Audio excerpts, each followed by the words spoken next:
नमस्कार दोस्तों, स्वागत है आपका। तो ये हमारा जो जो क्वेश्चनों की सीरीज चल रही है उसमें जो भारत का जो भूगोल है उससे रिलेटेड हमारे क्वेश्चन है जो एक परीक्षा हेतु बहुत ही महत्वपूर्ण है। और इसमें जितने फैक्ट आप देखने को मिलेंगे, शायद ये अगर हम वन लाइनर क्वेश्चन बनाएंगे तो कम से कम इसके 1000 के आसपास क्वेश्चन बनेंगे। इस सीरीज में कम से कम 100 क्वेश्चन है। ठीक है, तो चलिए शुरू करते हैं। और दोस्तों एक बात है कि अगर आपने नोट्स बनाए हैं तो ये वीडियो आप स्किप कर सकते हैं, मगर अगर आपने नोट्स नहीं बनाए तो एग्ज़ाम के सबसे पहले या आप एक बार पहले इस वीडियो को ज़रूर देख कर जाएं, आपको बहुत फ़ायदा होगा इससे। ठीक है, तो चलिए शुरू करते हैं। जो पहला जो क्वेश्चन है वह हमें कहता है भी भारतीय वन स्थिति रिपोर्ट 2021 के बारे में कौन सा कथन सत्य नहीं है। ठीक है, तो इसमें हमें बताना है भी कौन सा कथन सत्य नहीं है। तो कह रहा है इसका जो कथन है वह बी है, वह सत्य नहीं है।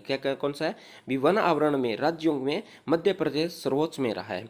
तो इसमें ये जो है गलत है, क्योंकि जो सर्वोच्च में मध्य प्रदेश नहीं रहा है, ये कौन सा रहा है, आंध्र प्रदेश रहा है। कौन सा रहा है हमारा, आंध्र प्रदेश। ठीक है, और जो ये पूर्व की जो कि दो कथन है वह कहते हैं भी पूर्व की गणना से वनों की मात्रा में बढ़ोतरी हुई है। ठीक है, तो हमारी जो पहले जो वन थे उनसे अभी जो वन हुए उनमें बढ़ोतरी हुई है। जो मैनग्रोव की वृद्धि है वह उड़ीसा में सबसे अधिक है, ये भी सही है। ठीक है, और ये हुई कितनी है पूरी, ये 17 किलोमीटर के आसपास सारी वृद्धि हुई है। ठीक है, और इसमें जमीनी स्तर पर भारतीय अंतरिक्ष अनुसंधान के आंकड़े लिए गए हैं। तो इसका तो ये कथन भी सत्य है कि कहता है भी जिसमें जो इसरो द्वारा जो आंकड़े दिए गए हैं वो हमारे अभी इसमें रिपोर्ट में लिए गए हैं। ठीक है, अगला क्वेश्चन कहता है ये इसी से है, भारतीय वन स्थिति रिपोर्ट 2021 के बारे में निम्नलिखित कथनों पर विचार कीजिए।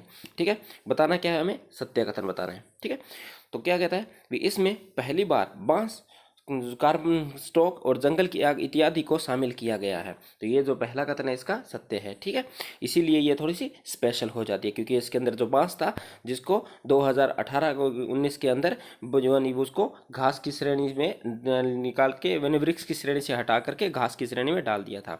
ठीक है, अब इसकी कोई भी खेती कर सकता था। ठीक है, अगला कहा है इसमें, इसके अनुसार राष्ट्रीय वन नीति 2028 जो 1988 द्वारा तय किए गए लक्ष्यों की प्राप्ति की पुष्टि की गई है। इसका जो दूसरा कथन है वह गलत है, क्योंकि जो हमारा 1988 की जी थी उसमें हमने कहा था जो हमारी स्थिति है उसका हमसे कम से कम 33.3% के हमारे रखना है, जबकि इसमें अभी हमारी बढ़ोतरी कितनी हुई है, हमारी हुई है लगभग 24% के आसपास। ठीक है, तो अभी हमारी जो लक्ष्य है वह हमारा कंप्लीट नहीं हुआ है। तो आंसर पूछा है सही, तो सही कथन कौन सा केवल और केवल एक, तो आंसर हो गया इसका ए। ठीक है, चलिए नेक्स्ट क्वेश्चन पर। अगला क्वेश्चन कहता है यह कम उपजाऊ मिट्टी में भी होने वाली फसल है, इसमें नमी की मात्रा अधिक होती है और कम वर्षा की आवश्यकता होती है। तो यह दिया गया है कौन सी फसल के लिए ये कथन दिया गया है। तो ये कौन सी कथन है, ये है हमारी जौ की फसल। जो जौ की फसल होती है उसमें हमें ज़्यादा उपजाऊ मिट्टी की आवश्यकता नहीं होती, कम उपजाऊ मिट्टी तो भी हमारी वह फसल अच्छी से होगी। दूसरा भी उसके अंदर ज़्यादा नमी को सोखने की होती है, यानी इसमें नमी की मात्रा इसके अंदर काफ़ी होती है और वर्षा की जो मात्रा है इसके लिए बहुत ही कम की आवश्यकता होती है। ठीक है, ये एक प्रकार का मोटा अनाज है। ठीक है, चलिए नेक्स्ट क्वेश्चन पर। अगला क्वेश्चन कहता है जो लेटराइट मृदा की कौन सी विशेषता निम्न में से नहीं है, यानी ये बताना है जो लेटराइट मृदा इससे कौन सी विशेषता नहीं रखती है। इसका जो आंसर है ये है हमारा सी। कैसे, यानी जो हमारी जो लेटराइट मृदा है वह इसमें नमी धारण करने की क्षमता सबसे अधिक नहीं होती है। ठीक है, ये करती है मगर यानी इससे भी ज़्यादा करती है। जैसे जो हमारी जो जलोढ़ मिट्टी है या चिकनी मिट्टी है वह नमी को बहुत ज़्यादा ग्रहण करती है, जबकि यह इतना नहीं कर पाती है। ठीक है, बाकी ये सभी है, जो लेटराइट मिट्टी है वो भीगने पे कम कोमल हो जाती है और सूखने पर वह कठोर हो जाती है। और इसमें लोहा और एल्यूमिनियम काफ़ी अधिक मात्रा में पाया जाता है और इसका जो रंग होता है वह लाल और हल्का पीला सा रंग होता है। ठीक है, चलिए नेक्स्ट क्वेश्चन पर। अगला क्वेश्चन कहता है यह एक उष्णकटिबंधीय क्षेत्र में पाई जाती है और नमी धारण कर सकती है और लावा निर्मित मिट्टी है। यानी अभी ये बात कही है लावा निर्मित, तो लावा निर्मित हमारी कौन सी मिट्टी होती है, लावा निर्मित हमारी एक मिट्टी होती है और वो कौन सी होती है, हमारी काली मिट्टी होती है। ठीक है, जो लावा से मैले बनती है। ठीक है, तो चलिए नेक्स्ट क्वेश्चन पर। अगला क्वेश्चन क्या कहता है जलोढ़ मृदा के बारे में निम्नलिखित कथनों पर विचार कीजिए। यह मृदा उपजाऊ प्रकार की मिट्टी है जिसमें नाइट्रोजन की अधिकता पाई जाती है। इसका जो पहला कथन है वह गलत है।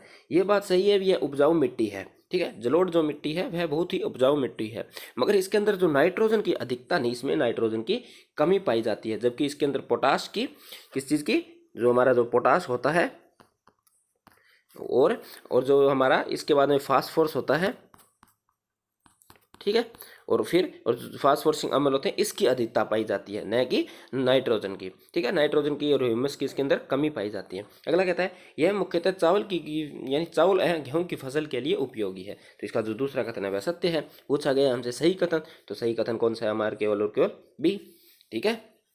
चलिए नेक्स्ट क्वेश्चन पर। अगला क्वेश्चन कहता है निम्न में से कौन सा प्रकार मृदा अपवर्तन को प्रभावित नहीं करता है, यानी कौन सा ऐसा है जो जिससे हमें मृदा का अपवर्तन नहीं होता है, यानी मृदा का क्षय नहीं होता है, यानी उसकी कम यानी उसमें नुकसान नहीं होता है। तो कौन सा है? वनों की कटाई, इससे तो मृदा का प्रभावित होती है। और पूछा गया है और वन पशुचारण, इससे भी मृदा का क्षय होता है। और अवैज्ञानिक कृषि, इससे भी मृदा का क्षय होता है।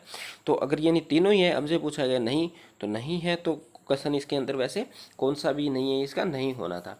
तो वैसे तीनों ही सही है, तो इसमें ऑप्शन मिस्टेक है, ठीक है।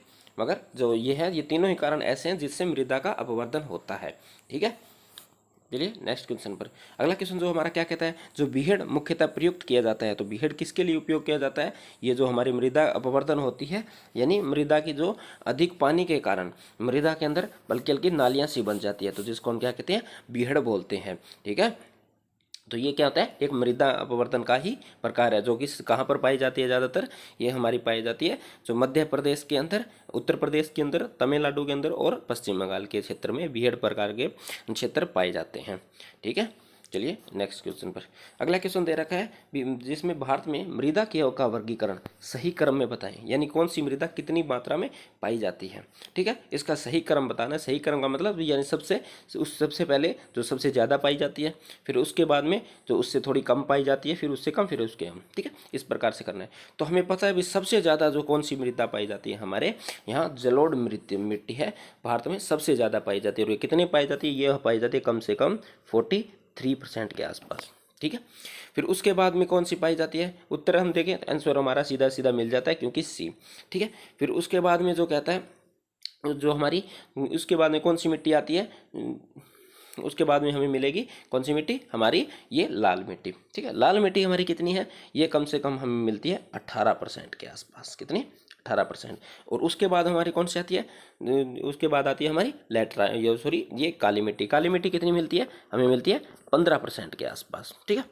और उसके बाद में जो लेटराइट मिट्टी है, तो लेटराइट मिट्टी हमें मिलती है केवल और केवल लगभग 3% के आसपास, 3.7 के आसपास के, ठीक है।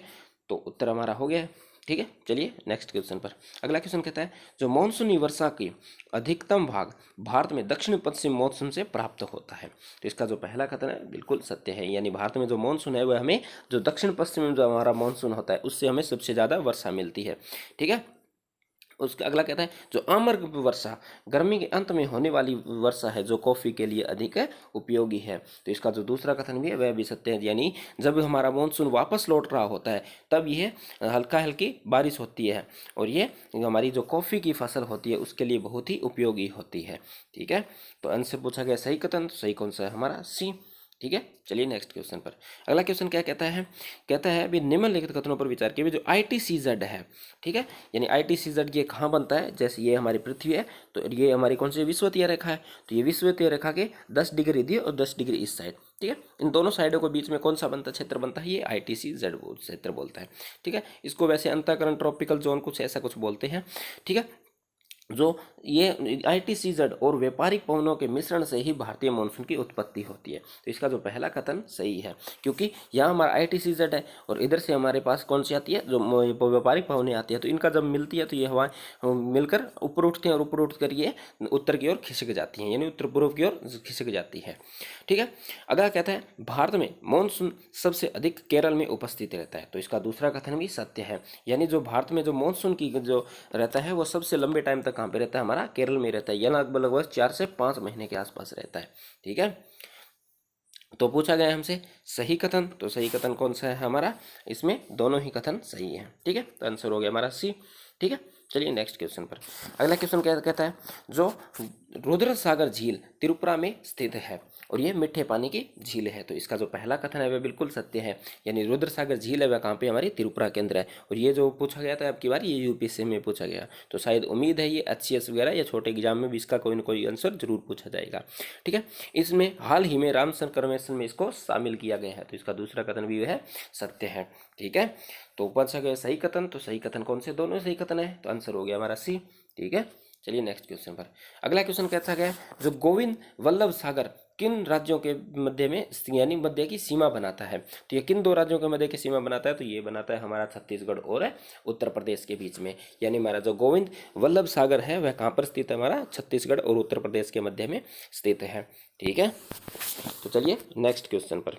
अगला क्वेश्चन क्या कहता है, निम्नलिखित कथनों पर विचार कीजिए। नागा अर्जुन सागर बांध कृष्णा नदी पर बनाया गया बांध है जो कर्नाटक में स्थित है। इसका जो पहला कथन है वह गलत है।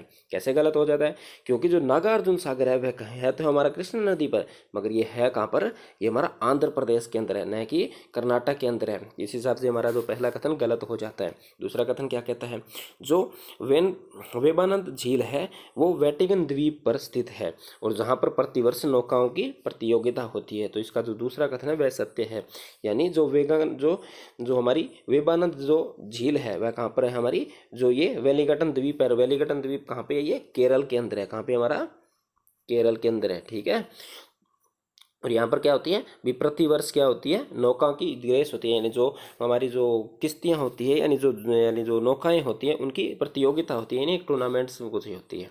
ठीक है, तो पूछा गया सही कथन, तो सही कथन कौन सा है हमारा, केवल केवल दो, तो आंसर हो गया हमारा बी। ठीक है, चलिए नेक्स्ट क्वेश्चन पर। अगला क्वेश्चन क्या कहता है, निम्नलिखित कथनों को सही सम्मिलित कीजिए।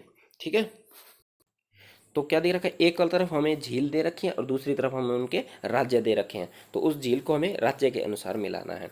तो वुल्लर झील है, तो वुल्लर झील हमें पता है हमारी कहाँ पे है, जम्मू एंड कश्मीर के अंदर। तो एक का लो हमारा सी हो गया, जैसे ये हो गया ए, ये बी, ये सी और ये डी।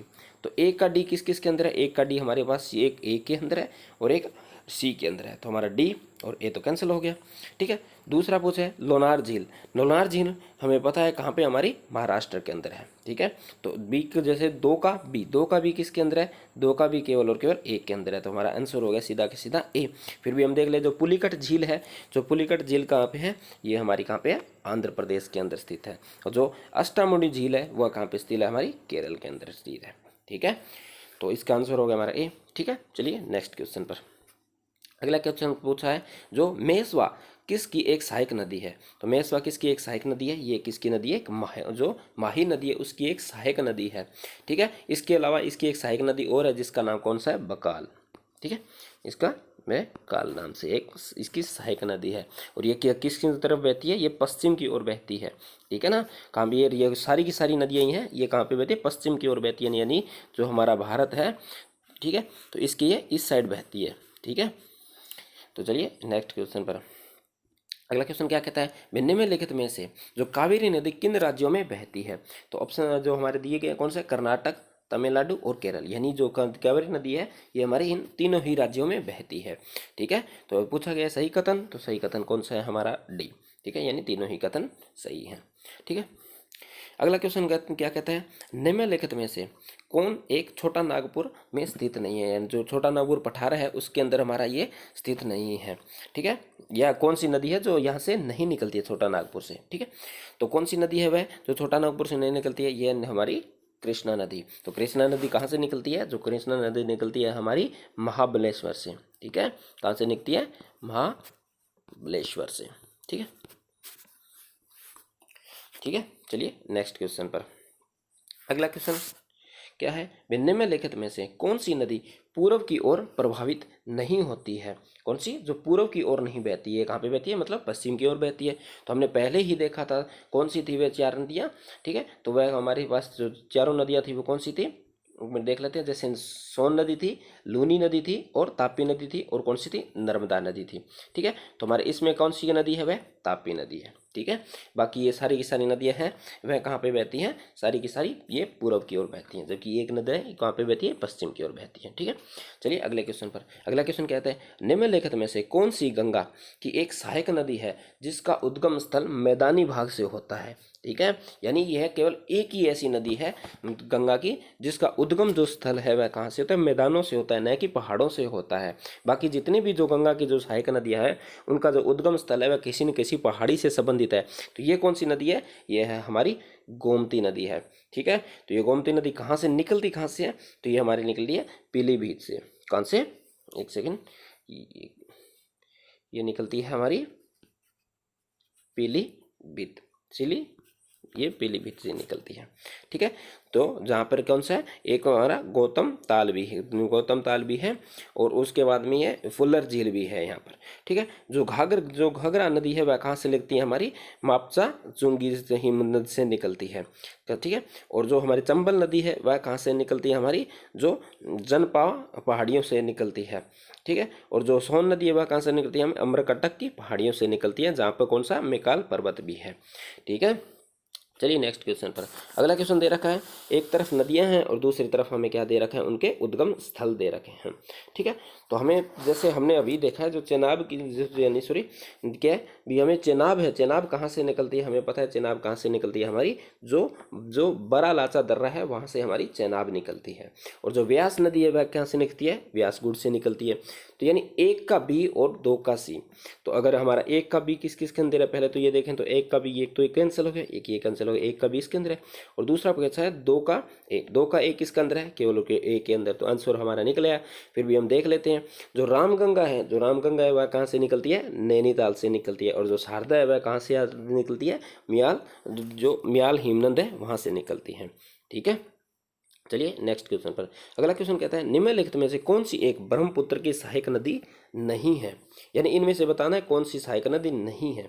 तो ये नदी नहीं है, तो नहीं का इसको निकाल दो, क्योंकि इसमें ये बतानी थी भी कौन कौन सी सहायक नदियां हैं इसके अंदर।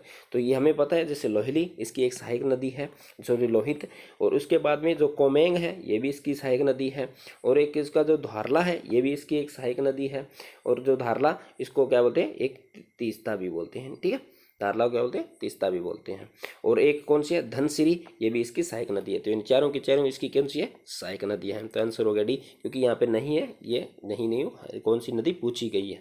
ठीक है, अगला क्वेश्चन है निम्नलिखित में से कौन सी नदी गंगा नदी में सीधी आके मिलती है, सीधी आके मिलती है, यानी ऐसी कोई नदी जो कि पहले किसी और नदी के अंदर और बाद में किसी और नदी के अंदर नहीं मिलती, वह सीधी की सीधी कहाँ पे मिलती है, ये मिलती है सीधी की सीधी गंगा नदी में आकर। तो ये हमारी कौन सी नदी है, ये हमारी है सोन नदी। ठीक है, यानी जो सोन नदी है वह सीधी की सीधी हमारे यहाँ पे मिलती है, सीधी की सीधी गंगा में आके मिलती है। जबकि जो चंबल नदी है, पहले चंबल नदी कहाँ पे मिलती है, यमुना में मिलती है, और फिर यमुना गंगा में मिलती है। जो बेतवा नदी है, बेतवा नदी किस में मिलती है, ये भी हमारी यमुना में मिलती है। फिर यमुना किस में मिलती है, गंगा में मिलती है। और जो काली नदी है वह कहाँ पे मिलती है, ये जाके पहले मिलती है घाघरा के अंदर मिलती है, जो घाघरा के अंदर मिलती है, और फिर कहाँ पे मिलती है, ये जो घाघरा है ये गंगा नदी के अंदर मिलती है। ठीक है, चलिए नेक्स्ट क्वेश्चन पर। अगला क्वेश्चन क्या कहता है कि जो कर्महीन अपवाहित चट्टान है, यानी जो कर्महीन अपवाह नदी प्रवृत्ति रूप की जो चट्टानें होती हैं उनकी क्या विशेषता होती है। ठीक है, जो ये चट्टानें जोड़ का आयताकार स्वरूप होती है, ये गलत है, क्योंकि आयताकार होते हैं, ये आयताकार अपवाह तंत्र होता है। इसमें क्या होती है, जो नदियाँ होती है, जो नदियाँ कुछ इस प्रकार का सा आकृति बनाकर चलती हैं, तो इसको हम आयताकार नदियाँ बोलते हैं। नदियाँ एक दूसरे के समक्ष समांतर चलती हैं, तो ये तो होने से जब एक नदी दूसरे नदी के समांतर चले तो ये भी नहीं है। ठीक है, दूसरा पूछा है मरुस्थल क्षेत्र में विलीन होने वाली नदियाँ, तो इसको हम मरुस्थलीय नदियाँ बोलते हैं, जैसे लूनी नदी है हमारी। ठीक है, और इसका आंसर हो गया फिर डी, क्योंकि डी ही बचता है। तो अपनी धारा के विपरीत दिशा में मिलने वाली नदियाँ, यानी जैसे ये हमारी नदी घूम जा रही है तो ये वापस घूम के इधर ही मिल जाती है, तो इसको हम किस प्रकार की नदी कहते हैं, जिसको कर्महीन अपवाह नदी प्रतिरूप कहते हैं। ठीक है, चलिए नेक्स्ट क्वेश्चन पर। ठीक है, अगला कहता है निम्नलिखित कथनों पर विचार कीजिए। कहता है अंडमान निकोबार में अधिकतर मात्रा में केवल लोहा और एसक पाया जाता है। ठीक है, तो इसका जो पहला कथन है वह सत्य है, क्योंकि जो अंडमान निकोबार द्वीप में वहाँ पर ज़्यादातर यहाँ पर क्या पाया जाता है, हमें लोहा ही खनिज पाया जाता है। ठीक है, और खनिज वहाँ पर बहुत कम मात्रा में पाया जाता है, जबकि अधिकतर मात्रा में वहाँ पर लोहा ही पाया जाता है। अंडमान व निकोबार द्वीप में जो शार्क मछली अधिक मात्रा में पाई जाती है। तो इसका जो दूसरा कथन है वह भी क्या है, सत्य है, क्योंकि जो हमारा जो अंडमान निकोबार द्वीप में यहाँ पे जो शार्क है बहुत ही अधिक मात्रा में पाए जाते हैं, क्योंकि यहाँ पर ज़्यादा एरिया क्या है, समुद्री एरिया है, तो समुद्री एरिया में बड़े जीव पाए जाते हैं। तो पूछा गया सही कथन, तो सही कथन कौन सा है, हमारा सी। ठीक है, चलिए नेक्स्ट क्वेश्चन पर। अगला कहता है मेगापोड वन्य जीव अभ्यारण्य कहाँ पर स्थित है। जो मेगापोड वन्य जीव अभ्यारण्य है, यह कहाँ पर स्थित है, हमारा निकोबार में स्थित है। ठीक है, कहाँ पे स्थित है, निकोबार में। ठीक है, तो ज़्यादा वीडियो लंबी हो जाएगी, क्वेश्चन अभी काफ़ी पड़े हैं। तो ठीक है, आज हम इस वीडियो को यहीं रोकते हैं, तो अगला जब बाकी क्वेश्चन है वो हम अगले वीडियो में डिस्कस करेंगे। ठीक है, अगर आप चैनल पर नए हैं तो प्लीज़ चैनल को सब्सक्राइब कर लीजिए और चैनल को आगे शेयर भी कर दीजिए, ताकि हमें भी मोटिवेशन मिलता रहे। और प्लीज़ सब्सक्राइब जरूर करें, आपका सब्सक्राइब भी हमें मोटिवेशन दिलाता है, और लाइक भी ज़रूर करें। ठीक है, तो मिलते हैं नेक्स्ट वीडियो में। ओके।